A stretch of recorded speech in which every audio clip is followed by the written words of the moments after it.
This week's Parsha starts off by going in great detail to discuss the Avodah, the service that was done in the Beis Hamikdash on the holiest day of the year, on Yom Kippur. The Torah goes through all the ins and outs, what could and can't be done in the Beis Hamikdash on this holy day, and it really comes down to the very clothes that they wear. We know usually a regular kohen, a regular priest, wears 4 garments. The high priest, the Kohen Gadol, wears an additional 4, the 8, including the iconic tzitz, the plate that went on his forehead that said La Hashem Kodesh, to Hashem is holy, or the famous breastplate, the Choshen, that had the Urim V'Tumim, the stones on which he would get Ruach HaKodesh from Hashem, among many other unique garments that only the high priest would wear. But interestingly enough, on Yom Kippur, while there are some avodas, while there are some services, particularly the outside ones, that the Kohen Gadol wears all 8 of his special garments, when he goes and does any avodah, any service inside the building of the Beis Hamikdash, and more importantly, inside the Kodesh HaKadoshim, the Holy of Holies, the holiest place on earth, he only wears 4 of them.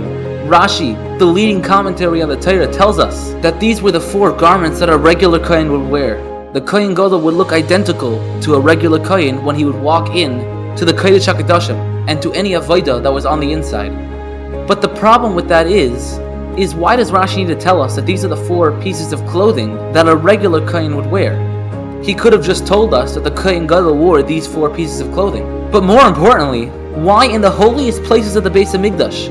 More importantly, the Kodesh HaKadoshim, the holiest place on planet Earth, where Hashem's literal divine presence rests, does the Kohen Gadol not show up, dressed for the occasion? He comes in like an ordinary priest, like an ordinary Kohen? Did he forget where he's in?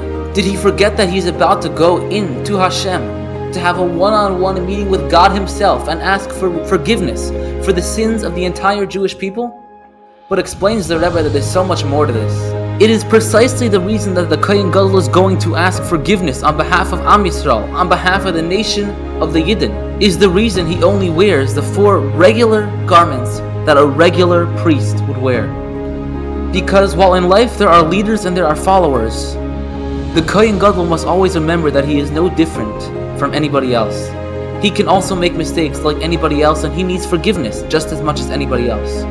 And therefore, when he goes into the Kodesh HaKadoshim, when he goes into the Holy of Holies to have a one-on-one meeting with God himself, he needs to come in exemplifying true Jewish unity, true Jewish achdus, that we are all in this together, and I am just representing you, who is no different than me.